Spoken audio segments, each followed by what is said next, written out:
Now look at tonight's top stories. Hundreds of friends and family gathered at the Redding Airport to greet the body of a fallen Bernie Marine. The Marine Honor Guard was on hand to take and remove the coffin of Lance Corporal Tyler Rhodes and escort it to Bernie, where he will be buried tomorrow. Rhodes was shot and killed last Friday in Afghanistan, 3 days before his 21st birthday. Family members say they are grateful for the community support. That just shows you how many lives Tyler touched, and that makes me proud to know that he's such a good man. A graveside service with full military honors is planned for 11 tomorrow morning at the Bernie District Cemetery on Bailey Avenue. Thanks to community donations, the Sawmill Peak Lookout Tower is now open on Butte County's Ridge. Someone will remain on watch at Sawmill Peak throughout the fire season. The volunteer on call today actually spotted a small fire along the Skyway. Now, it costs $8,000 every month to keep the Sawmill Lookout Tower manned. Donations to keep the tower open seasonally are still being accepted. You can donate by calling 873-1634. New information is coming out today about the woman accused of attempting to rob 2 North State banks this week. Police are advising residents to keep their distance from 48-year-old Durham resident Laura Murray. She is suffering from the medical condition MRSA and is now considered to be armed and dangerous. Officials are asking anyone who sees either Murray to call 911.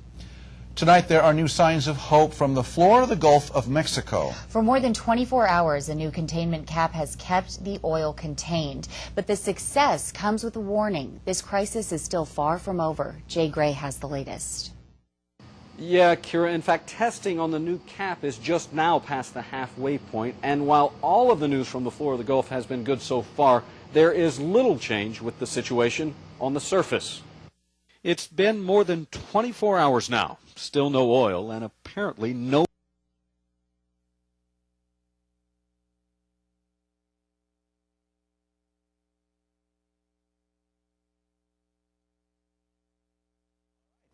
Well, we have a problem with that tape, so we'll hopefully get back to that story when we can. A Chico man will stand trial for the gruesome murders of a Berry Creek couple. 69-year-old Elnita Sterick and her 71-year-old husband James were found bludgeoned to death in their Jatco home on Jatco Road home on May 8th. Now, their son found their bodies and told police more than a dozen guitars and jewelry had been stolen. Alan Leverett had known the Stericks for years. An axe was found at the scene and another one in the car Leverett was driving. Prosecutors have not decided whether they will seek the death penalty.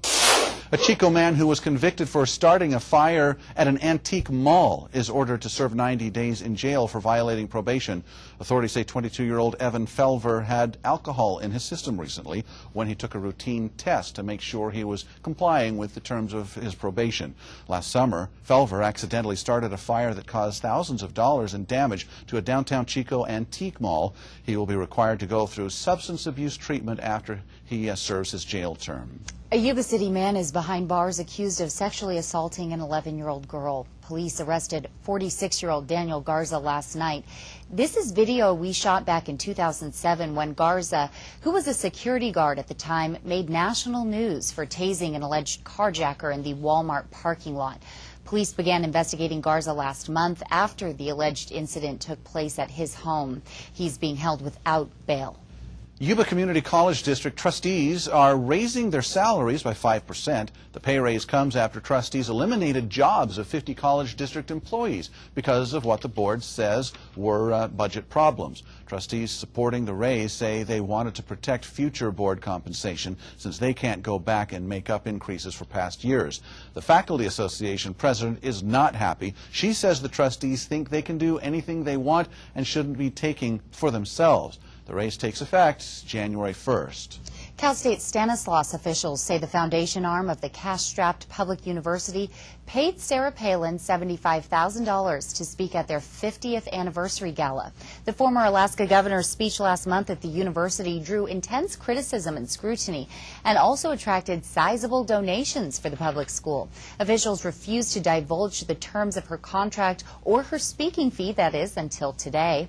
Additional details only came to light after students fished part of what appeared to be Palin's contract from a trash bin, which prompted California Attorney General Jerry Brown to launch an investigation into the finances of the university's foundation arm and allegations that the nonprofit foundation violated public disclosure laws. Tehama County's PAWS will soon suspend its program to help pet owners with spay and neuter costs, and the nonprofit itself is in danger of folding. The Partners for Animal Welfare and Safety, PAWS, formed more than 10 years ago to help improve conditions at the animal shelter, but the board of directors has dwindled to just 3 people, and the poor economy is preventing donations, even as requests for assistance are higher than ever.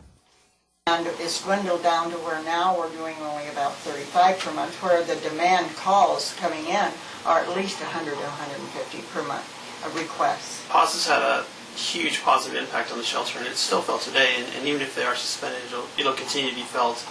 We have lots of volunteers that never would have volunteered had it not been for PAWS bringing them in. So the organization will suspend its spay and neuter assistance program December 31st. The shelter is hoping to build an on-site surgery center to help with animals there. If you're interested in donating or volunteering, you can call PAWS at 528-8018.